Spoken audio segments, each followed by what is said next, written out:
Pilipinas, ang oras po 6:38. May problema ka ba sa batas? Hihimayin yan ng Panyera ng Bayan, Attorney Rina Seco sa Usapang Legal. Usapang Legal.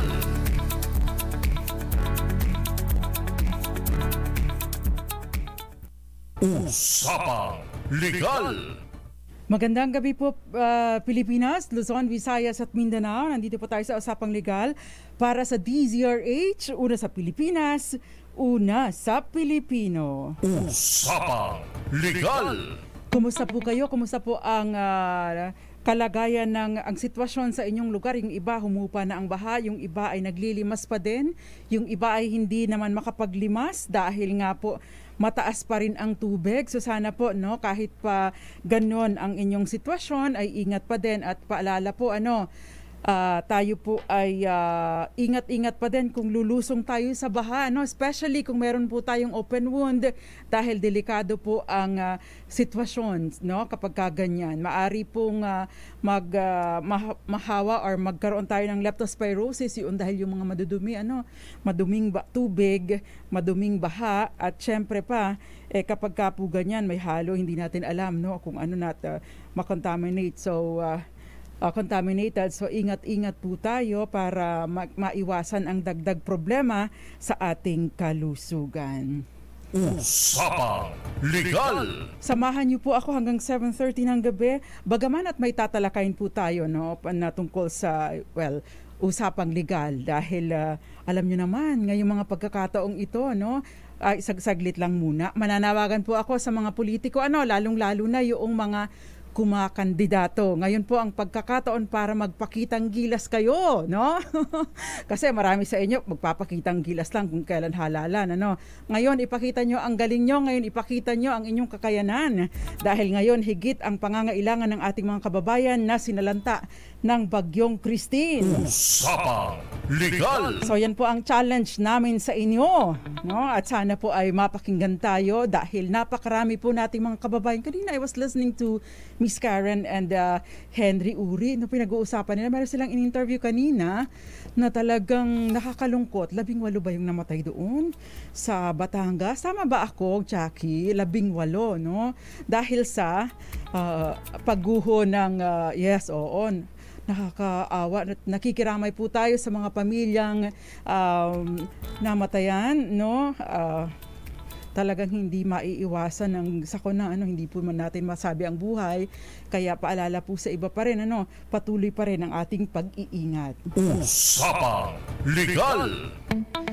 Kayo po ba nagkikriticize sa ating mga government officials, yung mga kakandidato dyan, mga re-electionist, Ngumingiti si Jackie Resio kasi alam natin, sa social media, ang daming nagkikriticize, minumura na si Kap, minumura si Mayor, minumura si Congressman, si Governor, even ang Pangulo, ang pangalawang Pangulo at kung sino pa, Especially yung mga nakatanggap ng pork barrel, yung meron mga flood control funds, Syempre ba naman, Bagaman at hindi po natin kontrolado ang kalikasan kapag bumuhos ang ulan. Sino ba naman ang makakakontrol sa pag-ulan, Ang tanging makukontrol lang po ng tao ay yung halimbawa, yung sitwasyon ng daan. Bakit?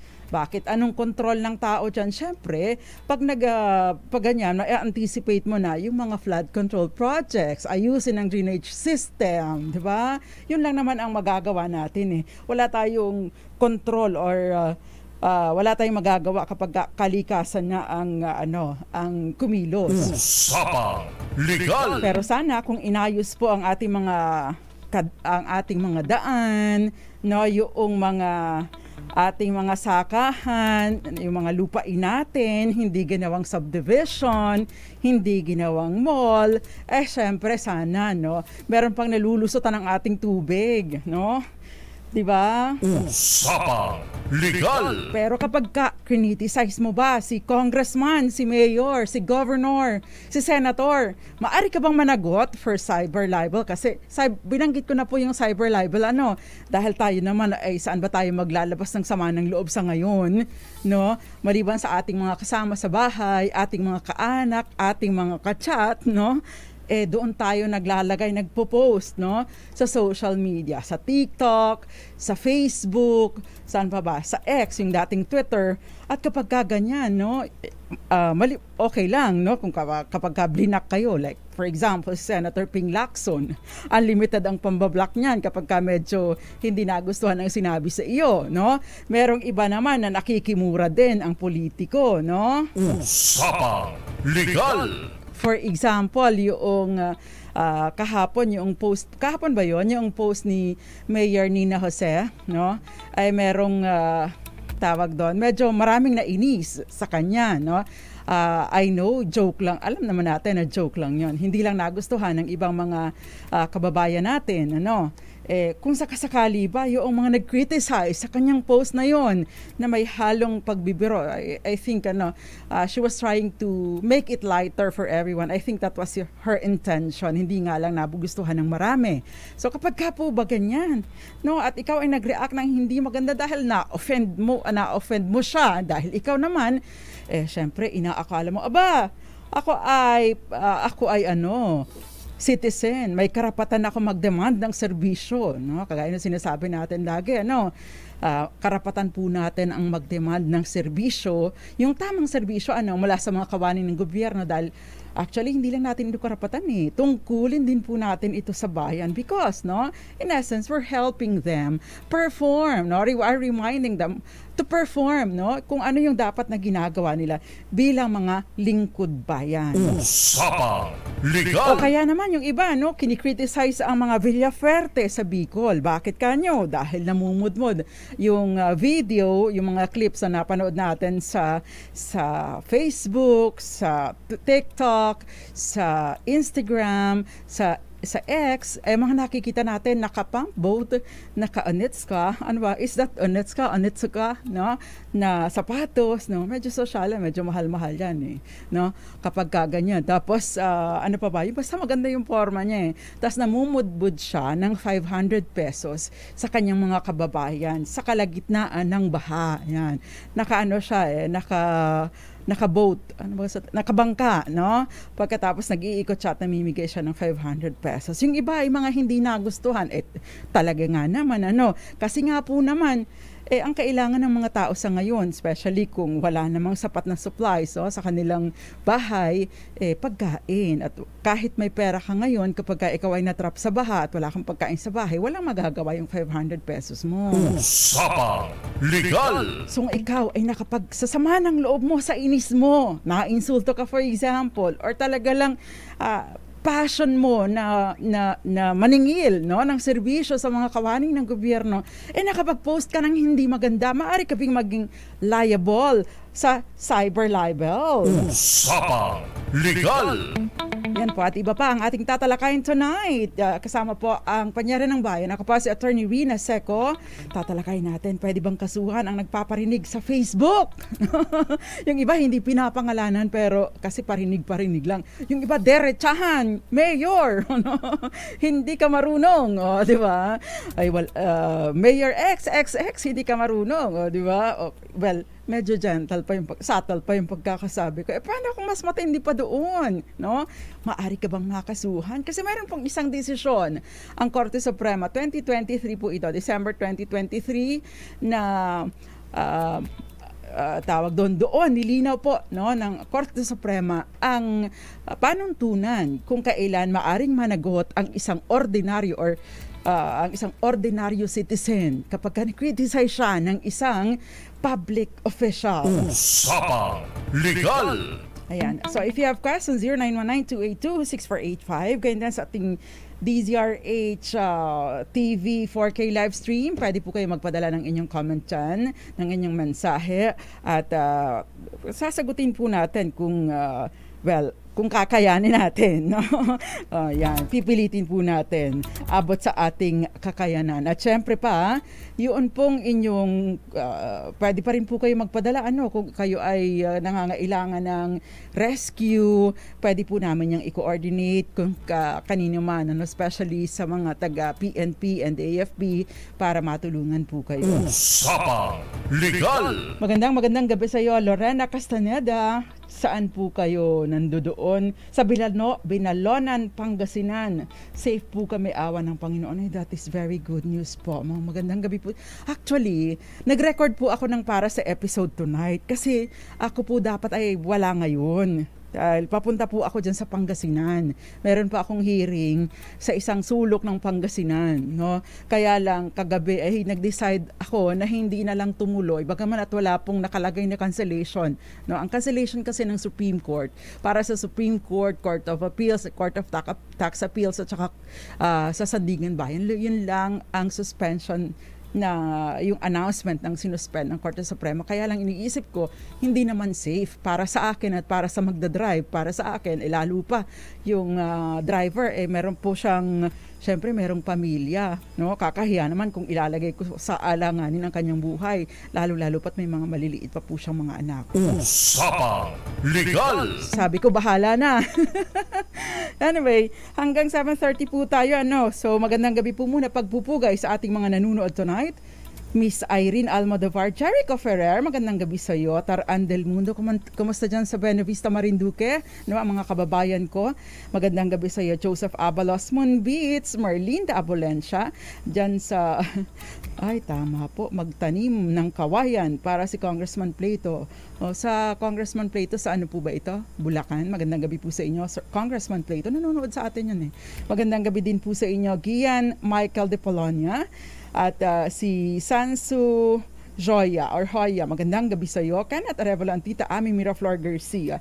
Nanunood sa atin ngayon ang birthday girl tomorrow, CJ Acelo. At nanunood din sa atin ang magbe-birthday on November 4, Gael Enriquez. Magandang gabi sa iyo. Dante Ebardalosa at lahat po ng mga nanunood, nakikinig sa atin mula sa iba't ibang panig ng mundo. Magandang gabi sa inyong lahat. Ayan. Legal! Meron po tayong malakas promo question. Wala pong politiko dito sa amin, pero mamimigay po kami ng 500 pesos tonight. Kagaya ng mga ginagawa namin itong mga nagdaang gabi, mamimigay po kami ng 500 pesos. Ang tanong, gaano katagal ang ibinibigay ng batas? No? Gaano katagal na panahon ang ibinibigay ng batas para makapagsampa ng kasong cyber libel laban sa nanirang puri sa isang biktima. Ipadala po bilang private message sa DZRH Dos Compañeros at pipili po ako ng isang mananalo tonight. Okay, so by the way, para po sa mga late tuners, mag-update pa rin po ako sa inyo tungkol sa bagyong Christine, kasi may mga umuugong-ugong, may mga binabanggit na ay baka babalik si Christine, mas malakas pa. So para po naman mapawi ang ating mga pangamba, hihingi po tayo ng update mula sa Pag-asa. At magbabalik pa po ang Usapang Legal kasama si Attorney Rina Seco. Ilan po munang mga paalala. Diyan lamang po kayo. Kayo'y nakikinig sa Usapang Legal kasama si Attorney Rina Seco. Legal! Nagbabalik pa ang programa ang Usapang Legal kasama ang nagsasalang panyera ng bayan na Attorney Rina Seco. Kakamali pa ako sa pangalan ko, Sorry po, pumipiyuk-piyuk lang. Meron po muna tayong announcement dahil magkakaroon po ng dagdag bawas sa presyo ng produktong petrolyo sa susunod na linggo. Ayon po sa Department of Energy, posibleng magkaroon ng rollback na 20 centavos o 20 centavos na pagtataas sa kada litro ng gasolina.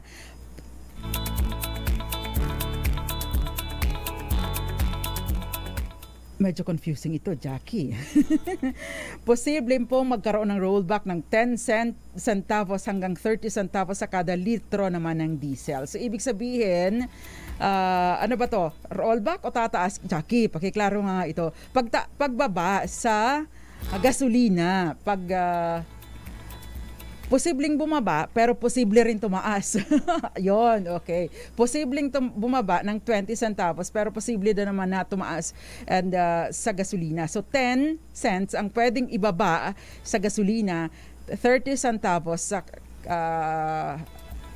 ulit. 20 centavos ang pwedeng ibaba ng gasolina. Pero kung tataas man siya, which is also possible, hanggang 20 centavos din.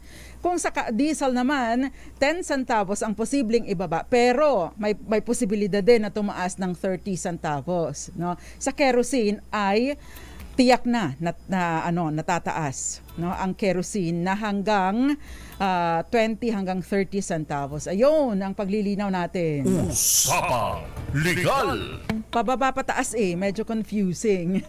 Pero at least yun, nalinaw natin. Hindi pa sure kung bababa or tataas, pero yun po ang halaga na tinataya, no? Ng itataas o kaya naman ay ibababa. Malalaman natin yung final on Monday. Sana naman magkaroon man lang ng price freeze, no? Especially sa mga mga apektadong lugar. Wala pa bang price freeze? Nabubulol na ako doon na. Jackie, wala pa bang price freeze sa mga apektadong lugar, especially doon sa mga binaha po, yung hanggang sa ngayon ay lubog pa sa baha, Sana ay ma-consider ito ng DTR ng ating gobyerno. Usapang Legal! Magandang gabi sa iyo, Raul Matias and Adrian Palomo. Magandang gabi din sa iyo, Joseph Abalos at Gian Polonia. Magandang gabi sa iyo, Raul Matias at Kenneth Arevalo. Gayon del Imelda Santo Domingo, nanonood sa atin sa Bicol, baha pa rin daw, Ma'am, mag-iingat po kayo sa paglusong sa baha, lalo na kung kayo po ay merong mga open wound o kaya bagong manicure pedicure, baka po mababad sa tubig baha, delikado po sa leptospirosis. Usapang Legal! Okay, binanggit ko kanina na yun pong mga nagki-criticize sa mga opisyal ng gobyerno, na patungkol sa kanilang mga government functions, ay makakalusot ba sila o maparurusahan? Kasi natatandaan ho natin, marami ng mga kaso na nag-prosper, but of course, related doon sa libel. Ito po yung Labargan versus People. This is a December 2023 case. Sabi po ng Korte Suprema, ang mga pahayag laban sa mga pampublikong opisyal ay hindi oral defamation kapag kaugnay sa kanilang mga opisyal na tungkulin. Pero i-expound po natin dahil ito pong sa kaso pong ito, meron pong isang barangay official, isang barangay kagawad doon sa Kulambugan, Lanao del Norte, na nag-mediate siya sa pagitan ng dalawang mga constituents dahil para sa tawag doon barangay conciliation para i-try na i-settle, subuking i-settle ang kanilang hindi pagkakaunawaan, alam nyo naman, may mga kaso po na bago dumating sa korte, hindi po ba kailangan nating idaan sa barangay dahil ito po ay requirement. Otherwise, kapag po hindi natin idinaan sa barangay, maari pong i-dismiss ito outright, kapag isinampa natin. Kaya doon, nagkaroon po ng paghaharap sa barangay. Habang dumadaan po itong after ng kanilang settlement, ng conciliation proceeding sa barangay, habang dumadaan po itong si Barangay Kagawa doon sa bahay ng isa sa mga partido, nagpaparinig itong si isa sa mga partido laban kay Kagawad. Sabi niya, mahina ang ulo, ignorante, at biased. Yun ang sabi, yun ang paratang nitong si isa sa mga partido. At dahil dito, ito ay narinig po nitong si konsehal ni Barangay Kagawad, Kaya naman siya ay nagsampa ng kasong oral defamation. Ayan. Yun. Usapang Legal! Ano nga bang pinagkaiba ng oral defamation sa libel at cyber libel, Lahat po sila ay parehong paninirang puri, ang pagkakaiba lang ay of course maliban po sa parusa ay yun pong manner, paraan kung paano nagawa itong paninirang puri. Kapag ka po salitaan, say sinabihan ko itong si gwapong-gwapo naming technician dito ng hindi maganda at mapanirang puri na mga paratang. Sinabihan ko, say for example, yan, marami ang asawa. O yan, criminal yan. Of course, ano yun, sample lang po yun, hindi ko sinasabing totoo yun dahil mabait po aming technician. Ano lang yun, example lang. Meron na kagad disclaimer, hindi po yun totoo. Hindi po yun talaga totoo. Example lang, kunyari lang. Kunyari, sinabihan ko siya ng ganun. Tapos may nakarinig po na iba, no? Ibig sabihin salitaan, hindi ko ginamitan ng kung anumang teknolohiya. Yun po ay tinatawag na slander or oral defamation. Paninirang puri sa pamamagitan ng salita. Kapag ka po naman, ito ay pinablish ko, say for example dito sa programang ito, sinabi ko sa kanya, sa isang tao na ikaw magnanakaw ka. Ganun ang sinabi ko, magnanakaw ka kung sino man. Ito po ay may elemento na ng publication. Ibig sabihin, gumamit ako ng radyo, telebisyon, halimbawa print o kaya naman po ay sa newspaper o kaya naman ipinost ko sa bulletin board. Itong mapanirang puri na ito. Ito yung tinatawag na libel. Usapang Legal! Hindi po ba, binanggit ko na kanina, na kapag ka po gumamit ng social media, group chat na may ibang mga nakakabasa, ginawa mo pang status, status sa Facebook, o kaya My Day ba ang tawag doon? Tama ba ako? O kaya naman ay gumawa ka pa ng reel, tapos doon pinagsasabi mo yon, o kaya naman sa group chat ninyo na maraming nakakakita, binanggit mo ang mga mapanirang puri na ito. Ito po yung tinatawag na cyber libel. Usapang Legal! At ang pagkakaiba po, syempre, sa ilalim po ng bagong bata, not really that bago, pero yung Cybercrime Prevention Act of 2012, mas mataas po ang parusa na inilalaan ng batas para sa cyber libel. Of course, napakahalaga po mga elemento. Kaya ano man ito, kung libel o cyber libel, may paninirang puri na nangyayari. Ibig sabihin, meron ditong layunin na siraan ang reputasyon ng isang tao sa pamamagitan ng pagkalat ng maling impormasyon o mga mapanirang impormasyon o sirain ang reputasyon ng isang taong namayapa na. Usapang Legal! Kailangan din na natutukoy ang biktima. Ibig sabihin, kung halimbawa po ako ay nagparinig ng kung kanino, pero ang nakatutukoy lang na siya yung pinariringgan ko ay yung taong yun, wala pong maaaring maging cause of action. Pero kung halimbawa po yung mga nakakabasa ng post ko, ay ma-identify na siya nga ito, maaari pong magkaroon ng liability. Ibig sabihin, pagtukoy ng biktima or identifiable ang biktima. Usapang Legal! Ayan. So, meron pong malis o anong tawag sa malis? Hindi magandang intensyon, intensyon talaga na siraang puri ang isang tao. Usapang Legal! Ayan. So, bago po tayo magpatuloy, dahil na-promise ko po sa inyo, the reason kung bakit ako nag-live today, kasi gusto ko po rin makatulong para ma-update tayo sa kalagayan ng ating panahon para makapag-ingat pa rin tayo. Ginoo ba ito, sir? Sir Dan Villamil ng DOST Pag-asa, magandang gabi po sa inyo at mabuhay po kayo. Good evening, sir. Nina, sa ating mga tagapakinig dito sa DZRH, huling namataan yung sentro ni Bagyong Christine sa layong 410 kilometers kanluran ng Sinait, Ilocos Sur. Nasa labas na ito ng ating Philippine Area of Responsibility at may taglay na lakas ng hangin na malapit sa gitna na umaabot sa 95 kilometers per hour, pagbugso na umaabot sa 115 kilometers per hour. Patuloy yung paggalaw nito west-northwestward sa bilis na 30 kilometers per hour. Kahit nasa labas na ito ng ating PAR, may nakataas pa rin tayong Tropical Cyclone Wind Signal number 1 sa Ilocos Norte, Ilocos Sur, La Union, Pangasinan, Apayao, Kalinga, Abra, Mountain Province, Ifugao, Benguet, Cagayan, Babuyan Islands, Isabela, Quirino, Nueva Vizcaya, Nueva Ecija, Tarlac, Zambales, Bataan, Pampanga, Bulacan, Metro Manila, northern portion ng Rizal, at sa northern portion ng Cavite. Kaya sa mga areas na ito, maganda pa rin tayo sa mga posibleng banta ng pagbugso ng hangin na dala ng nasabing bagyo.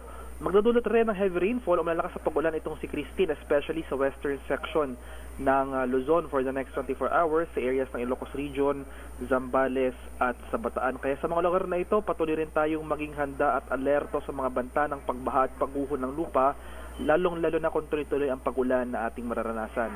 Dito sa Metro Manila at sa nalalabing bahagi ng Luzon, malaking bahagi ng Visayas at itong western section ng Mindanao. Asahan natin na magpapatuloy itong makulimlim na panahon ngayong gabi. Sasamahan niya ng mga kalat-kalat na pag-ulan, pagkulog at pagkidlat. Sa kalagayan naman ng ating karagatan, may gale warning pa rin tayo nakataas sa ilang seaboards. Dito sa western at northern seaboards ng Luzon. Kaya sa ating mga kababayang mangingisda at may mga maliliit na sasakyang pandagat sa mga areas na ito, kung maaari ay huwag po muna tayong pamalaot dahil makakaranas pa rin tayo ng maalon hanggang sa napakaalong karagatan na dala ni Bagyong Christine. At patuloy nga nating minomonitor itong panibagong bagyo sa labas ng ating PAR, itong tropical storm na may international name na Kongre. Yung latest location naman nito as of 4 p.m. today ay nasa layong 2,355 kilometers silangan ng southeastern Luzon. Inasahan natin na posible itong papasok ng ating PAR this Sunday at yung outer rain bands na nasabing bagyo posible magdulot ng pag-ulan sa malaking bahagi ng extreme northern Luzon, as well as yung southwesterly wind flow na posibleng pairalin nito nasabing bagyo, magpapaulan rin sa malaking bahagi ng western section ng southern Luzon, Visayas at sa Mindanao. Sir, may mga ilang questions lang po ako. Yes po, yes. Oo. Unang-una, pakipaliwanag nyo nga sa amin ano yung gale warning para sa ating mga kababayan? Opo, pag sinabi po natin may gale warning, mataas po yung alon sa nabanggit na lugar. So, dahil po sa epekto ni Bagyong Christine, may gale warning pa rin tayo nakataas dito sa western and northern seaboards of Luzon. Pagkatapos, meron po kasing lumalabas no, na posibleng bumalik itong si Christine. Tama po ba ito o mali? Opo, so base po nga sa ating latest track intensity forecast, posible itong gawin, itong tinatawag nating looping movement sa mga susunod na araw habang nasa labas ito ng ating PAR. So ano pong ibig sabihin ng looping movement? Well, as the name suggests, so parang iikot po yung iikot. kumbaga paikot po yung magiging track ng bagyo. Oo. Pero ito ba ay magiging malakas pa? Kasi nakakatakot naman kung iikot pa pagkatapos ay magbibigay na naman ng matinding pag-ulan ay hindi pa nga po humuhupa ang baha sa ilang mga bahagi ng yung mga affected areas. Well, sa mga sunod na araw, patuloy inasahan natin yung gradual weakening nitong si Christine. So sa ngayon, severe tropical storm ito. Sa mga sunod na araw, posible maging isang tropical storm category na lamang ito. At sa ngayon, hindi po naman natin nakikita magdudulot pa ito ng pag-ulan sa mga susunod na araw sa malaking bahagi ng ating bansa. Yung mas magiging concern po natin itong papasok na si tropical storm Kongre, na kung saan ngayong outer rain bands niya posibleng magdulot ng pag-ulan dito sa area na extreme northern Luzon. Kapag ka pumasok po itong panibagong sama ng panahon, ano po ang magiging pangalan nito kung maging bagyo? Yung name po natin ay Leon para kay Tropical Storm Kongre po, ma'am. Oh. So ito po ba ay magiging malakas din or hopefully hindi naman? Well, sa ngayon po, posible itong makamit ang typhoon category sa mga sunod na araw. Pero yun nga po, mananatiling malayo ito sa ating bansa. Okay, that's good news. Maraming salamat sa iyo, Sir Dan Villamil. Kayo po ba ay nakatulog na? Opo. Thankfully, nakatulog naman po kanina umaga. Okay, that's good. Maraming salamat po sa inyo at ingat po kayo dyan sa Pag-asa. Maraming salamat po. Magandang gabi. Magandang gabi po. Usapang Legal!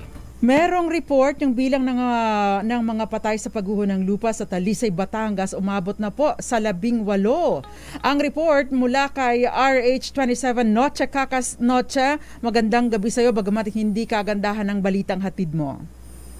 Tama ka dyan, Attorney Rina, no? At umabot na nga sa 18 ang namatay dito sa insidente kung saan ay talagang tinamaan ng husto itong barangay Sampaloc, Talisay, Batangas. At dadagdagan ito kanina, kanina 14 yung recorded, pero as of this time, dahil sa patuloy na retrieval operation ng Talisay, Batangas sa PNP, ay umabot na dagdagan pa ng 4 na nasawi itong landslide sa may barangay Sampaloc, sa Talisay City, Batangas. Mamaya magbibigay At pa tayo Noche, ng meron pa bang hinahanap? No? Meron pa bang hinahanap o kailangan i-retrieve? Hopefully buhay pa. Tama ka dyan, Attorney Rina, no? Patuloy pa silang kanilang search and retrieval operation ng Talisay PNP at batay nga dito sa report ni Police Lieutenant Colonel Chief Del Gawiran, ang spokesperson ng Calabarzon PNP, ay patuloy pa rin sila ng retrieval operation dahil sa ngayon ay ginabi na yung kanilang team. Kaya pero inaasahan pa rin nila na may makukuha pa, Attorney Arena, dito sa insidente kung saan ang pagguho ng lupa sa barangay Sampalo sa Talisay City sa Batangas. Would you know kung ilan pa yung nawawala? Wala pang wala pang assessment itong PNP kasi sa lawak ng pinsala, Attorney Rina, no? At hindi pa nila matukoy kung ilan pa talaga yung nawawala, pero as of this time ay patuloy sila na naghahanap pa. Pero madilim na kasi, no? Gabi na. Mahirap mag-retrieve kapag hopefully search kasi kung retrieval ay medyo negatibong dating, ano, kasi parang i-recover na lang, maibig sabihin mga labi na. I hope let's hope and pray na meron pang mga buhay na ma-rescue mula doon sa lugar ng pinaguhuan. Tama ka din na, Attorney Rina. So sana nga at wala nang nakaligtas na yung iba, pero ito nga ay nadagdagan pa nga ng 4 yung namatay sa landslide. Ayon sa 27 na tikakas DZRH, una sa Pilipinas. Usapang Legal. Maraming salamat sa iyo, Noche Kakas, at patuloy po ang ating pagdarasal para sa mga nawawala pa. Sana po ay, hopefully, hindi naman talaga sila nandoon, ano. At hopefully nasa ibang lugar sila at hindi sila nadamay doon, at hopefully meron pa mga survivors na ma-rescue mula doon sa landslide area. Usapang Legal. Ipagpatuloy po natin ang ating talakayan. Although welcome pa rin po yung mga reports natin mula sa labas dahil ayaw naman natin maging irrelevant. Ngayon po ay napakahalaga ng impormasyon, at syempre mahalaga po sa ngayon hindi lang basta impormasyon, yung tamang impormasyon. Kaya po pag hindi po tama yung impormasyon, no, let's try to verify din. Let's take it as our responsibility na mag-verify muna ng impormasyon bago pa mag-share. Although sa ilalim po ng batas sa kasong Dicini, no, sinabi po yung pagla-like at pag-share lamang ng mga impormasyon, bagaman at ito ay hindi naman totoo, hindi naman po maaring parusahan, no, sa ilalim ng batas, dahil wala naman pong binabanggit ang batas na pananagutan ng mga taong nag-like and nag-share lamang kahit pa mali ang impormasyon. Magandang gabi po muna, and I hope your family is safe. Magandang gabi sa iyo, Attorney Joey Rivero. Sabi niya ganon, hope you are listening kami. Shout out sa mga tugang ko sa Kamsur, Laban, Oragon. Oo nga, yung mga kababayan natin sa Bicol region, talagang kalunos-lunos ang sitwasyon doon. Ang tindi ng bagbaha doon, Usapang Legal. At syempre, kung kayo po ay merong extra dyan na maitutulong, maari po kayong magpadala sa pamamagitan ng ating Metrobank at BDO account sa 6407. Ito po yung Metrobank. Nababasa po ninyo. 6407-6400-86412. Sa BDO naman, 0005-0803-5635. Pwede po rin kayong magbigay ng in-kind, no, dito sa aming area na tumatanggap po ang aming operation tulong ng inyong donasyon. Usapang Legal. Dito naman po sa ating, by the way, para po sa ating mga kababayan na gustong tumulong, make sure lamang po na sa tamang organisasyon, not necessarily dito sa amin, pero make sure lamang po na sa tamang organisasyon or sa tamang tao ninyo ibibigay ang inyong tulong para hindi naman po masayang. Kasi sa mga ganitong pagkakataon, marami pa rin po ang nakakalungkot man, marami pa rin pong mga umaabuso at nananamantala. So ingat din po sa mga kakatiwalaan natin, pinagtitiwalaan natin ang ating tulong. Usapang Legal! Yes, laban nga mga Oragon. Jess Gerald, magandang gabi sa iyo. Valentino Melena Poncia, sabi niya sana pagbawalan na yung ang U-turn sa mga bagyo gaya ng Typhoon Christine, hindi naman kasi natin mapagbabawalan ano. Ayan, so pagpatuloy po natin. Raul Matias, magandang gabi sa iyo. Hilario Enriquez, sana po ay ligtas kayo. Kaya din si maraming iba pa no, na nanonood sa atin tonight. Actually, ang daming nanonood sa atin tonight. Hindi ko lang kayo maisa-isa dahil ang bilis po ng takbo. Mahirap habulin. Marami pong nanonood sa atin. Ang hirap habulin ng mga pangalan ninyo. Lalong-lalo na si Chloe Davis, magandang gabi sa iyo. Magandang gabi din sa iyo, Manuel. Ano to? Manuel, ang labo ng mata ko Manuel Relente, Jason Abolencia, Ligaya Supan, Henry Dolohan, magandang gabi sa iyo. Julieta Santiago, Busa? Magandang gabi sa iyo. Ang labo ng mata ko. Eduardo Narvaez at maraming iba pa. Yung ibang hindi ko pa nababasa, babasahin ko po maya. Pagpapatuloy po natin ang tungkol sa ating talakay. Nagdadigress po ako sa ating topic pero mahalaga naman po itong mga tinatalakay natin bagaman at hindi walang kinalaman dito sa ating talakayan. Ano? Especially yung mga reports kanina dahil napakahalaga po ng tamang impormasyon lalong-lalo na sa ngayon. Usapang Legal! Okay. So, magko-commercial pala tayo. Meron pa rin po tayong DZRH Malakas Promo Question. Ang tanong, gaano katagal ang panahon na ibinibigay ng batas para makapagsampa ng kasong cyber libel laban sa nanira sa isang biktima? Take note po yung biktima ang pwede makapagsampa ng kaso. No? Hindi yung kapitbahay mo ang magsasampa para sa iyo. No? Usapang Legal! Ipadala po bilang private message sa akin DZRH Dos Compañeros Facebook page ang inyong sagot at syempre your name, your GCash number at kung nasaan po kayo at pipili ako ng isang mananalo ng 500 pesos tonight. Pagbabalik pa po ang Usapang Legal kasama ng Compañero ng Bayan Attorney Rina Seco dito lang po sa DZRH. Kayo'y nakikinig natin yung mga parinigan sa Facebook or sa social media. Kapag parinigan na hindi naman identifiable ng iba or hindi matutukoy ng ibang nakabasa dito kung sino ang pinatutungkulan nito, ay syempre, hindi po rin, malabo po, no, na mag-prosper. Bagaman at makakapagsampa kayo ng kaso, ang question lang, meron bang tsansa na maipanalo ninyo ang kasong ito at mahatulan itong kinakasuhan ninyo?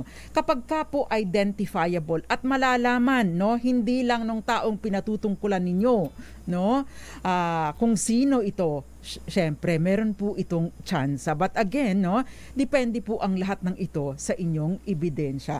At syempre, nagmamatter na din ang galing ng abogado. Sa traditional libel, sa pamamagitan ng TV, ng radio, ng newspaper, yun pong parusang inilalaan ng batas ay mula 6 months and 1 day hanggang 4 years and 2 months. Yun po ang nakasaad doon sa traditional na libel sa ilalim po ng Revised Penal Code. Ngayon, ang na-introduce po yung Cybercrime Prevention Act of 2012. Yun pong cyber libel, ibig sabihin po yung libel na kagaya lang ng traditional na libel except na sa halip na newspaper, sa halip na dyaryo, sa halip na radyo, sa halip na TV ay ginamitan po ito ng ibang teknolohiya, internet, no? Like for example, pinost niyo sa Facebook, nag-podcast kayo, ang tawag doon, nilagay niyo sa Twitter or X o nilagay niyo sa inyong Reels or ano ba, gumawa pa kayo ng mga kung ano man, sa YouTube, no? Pwede din po yan. Siniraan nyo ang isang tao. Ito po yung tinatawag na cyber libel. Ito po ay pareho lang ng traditional na libel, pero sa ibang medium or media ang ginamit. Pero pareho lang din po ng konsepto except yung paraan na ginamit para isakatuparan itong paninirang puri. Usapang Legal. Sa ilalim po ng Cybercrime Prevention Act, mas mataas ng parusa, no? 1 degree higher. Kaya nga po kung hanggang maximum na 4 years and 2 months lang doon sa traditional libel, sa cyber libel po, no? Ingat-ingat. Hanggang 6 na taon at isang araw, mula 6 na taon at isang araw hanggang 8 taon. Medyo may kabigatan po no? Dahil siguro dahil nga po kapag ganito, no, mas marami ang nakaka-access, no? Yun po yun. Usapang Legal. O syempre, pang matagalan ang like yung sa radyo, once na i-broadcast mo na, tapos na. Pero kapag ito ay nilagay mo sa internet, no, accessible ito anytime. Kaya naman mas mabigat at ito pa ay sinasampa, no? Kung ito po ay kakailangang isampa. Nung una, nung mga meron pang confusion, sabi hanggang 15 years o 12 years o hanggang 15 years, no, maaring maisampa. Pero nagkaroon na po ng isang paglilinaw sa kasong Berteni Causing, ito po isang abogado, versus Congressman Ferdinand Ledesma Hernandez ng 2nd District ng South Cotabato. Ito, inakusahan niya si Congressman Hernandez na ikaw ninakaw mo. Yun po yung akusasyon niya. Ikaw ninakaw mo yung Marawi funds, no? Yun ang akusasyon niya. 2 beses niyang isinampa ito, binanggit ito sa kanyang programa, Feb 2019 at April 2019. So, ibig sabihin, ang sabi po dito, at pagkatapos nito, nung Feb at saka April, noon po ginawa ang broadcast, noon naman pong December 2020, isinampa ni Congressman ang kaso laban kay Berteni Causing. Ayan. Usapang Legal. Ang sabi po ng Korte Suprema, syempre, siya ay nahatulan na nagkasala, ay nagka-resolve po, no, na ito ay may sapat na batayan. In-elevate na kagad ang Korte Suprema kasi bakit? Nag-expire niya, nag-prescribe na, no? Dahil binibigyan lamang ng batas ng 1 taon yung nagrereklamo para isampa ang kaso. Nangyari ito Pebrero pa ng 2019 at Abril pa ng 2019. Kung bibilang ka ng 1 taon, dapat maisampa ito within 1 year after, ito April. So hanggang March 30, no, mga ganon. I don't know the exact date kung kailan ito nangyari. Basta isang Feb at isang April 2019. So dapat Feb or April 2019 or bago matapos yung April or maglaps yung 1 taon, dapat na isampa na ito. Pero isinampa ito December 2020 na, and therefore naglaps na ito. Syempre sabi, may 15 years pa. Meron kaming 15 years. So question po ito ni Attorney Berteni Causing. Sabi po niya, hindi yan totoo, hanggang 1 taon lang dahil ang sinasabi ng revised penal code hanggang 1 taon mula sa publication, mula nang mangyari, no, yung malicious imputation. Usapang Legal. By the way, meron pong pagpapalagay na may mali siya at wala kayong matino o magandang intensyon, no, basta't nagpahayag kayo ng hindi maganda o mapanirang puri laban sa isang tao. Kasi po, no, isa sa mga elemento ng libelo o libel o paninirang puri, malis o hindi magandang intensyon, may mali siya kayo, no? So ibig sabihin, kumbaga ay pinapalagay na automatic po ang pagpapalagay nito, no? Kaya hindi po basta-basta naglalagay dahil lang nagalit kayo, hindi basta-basta nagsasaad, no, ng ganitong mga rants, no, sa social media. Humingang malalim, no? Ihinga na lang ng malalim kung galit kayo para hindi kayo mabalikan kung sakasakali. Sinalbahay ka na nga. Pagkatapos ikaw pa ang makakasuhan, di ba kawawa ka naman? Kaya magtigil, huwag padalos-dalos. Usapang Legal. Sabi nga po, I think before you click. Magandang gabi sa iyo, Paul Olivar Infante Santos. Kaya din sa iba pang mga nanonood, nakikinig sa atin, special sa iyo, Ma'am Irene Almodovar, Nora Felix, dyan sa San Carlos City, Pangasinan. Dyan sana ako pupunta Ma'am Nora, sa San Carlos City kanina. Usapang Legal! Lorena Castañeda. Again po, meron po kayong 1 taon mula nang mangyari ang malicious imputation or yung paninirang puri para isampa ang kaso. Hindi po agad diretso sa korte sa prosecutor's office dahil ito po ay kasong kriminal. Okay? So, again, yung pong nag-like lang o nag-share ng mali o libelous post ay wala naman pong pananagutan. Ito po ang nilinaw na ng Dicini et al. Versus Secretary of Justice, isang 2014 case. So, dahil wala naman daw pong batas na nagpaparusa dyan at hindi ito sinasaklaw. Kasi ang sinasaklaw po ng batas ay yung, ang sinasabi po ng batas ay yung author nitong malicious imputation. Ay since nag-share lang naman at nag-like, and therefore hindi ito saklaw.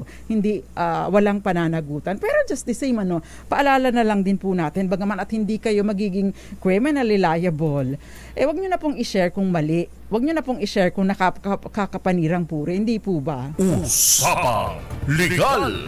Okay, si Maricar. Hello, attorney. I've been replaying your previous episodes and I really appreciate how you explain the law, simple and practical. Can you also make a video about filing a suit between family members? I wonder if a cyber libel case prospers between family members.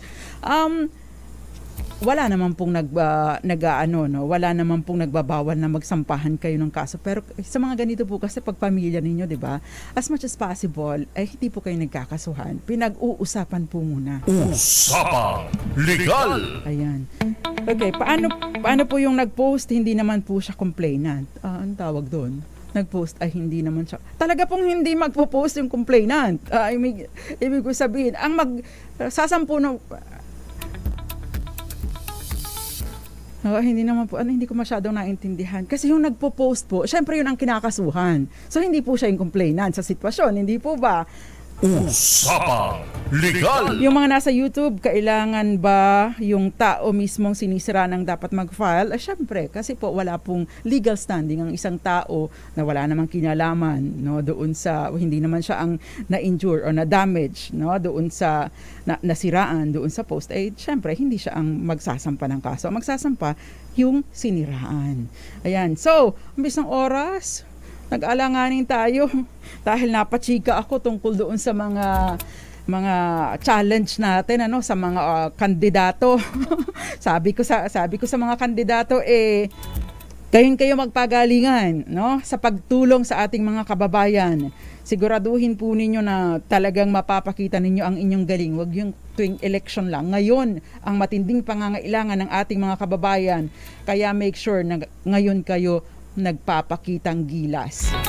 Okay, hindi niya nilagay sa tanong na gaano katagal ang ibinibigay ng batas para magsampa ng kasong cyber libel laban sa nanirang puri sa biktima. Ang sagot po, 1 taon. Usapang Legal! Okay, bakit hindi mo inilagay ang iyong Gcash number? Paula Awas, yung ba ang pronunciation ng pangalan mo? Congratulations sa iyo. Ipadala mo na ang iyong Gcash number at para maipadala din namin ang inyong premyo. Ang tabayanan po ang susunod na programa, ang programang Lunas at Lunas Extension. Kasama I don't know kung sino ang makakasama nila. Baka si Cheska or si Elanie Bensal para sa mga mahahalagang impormasyon tungkol sa kalusugan. Mag-ingat po ulit tayo. Paalala ko po ulit sa inyo mag-ingat. Again, ang challenge natin sa mga politiko, ngayon kayo magpakita ng inyong galing at makipag-contest kayo sa inyong mga kalaban sa pagtulong sa ating mga nangangailangang kababayan. Nakasama niyo po Attorney Rina Seco para sa DZRH Usapang Legal. Una sa Pilipinas, una sa Pilipino. Happy weekend po sa inyong lahat. Kayo'y nakikinig sa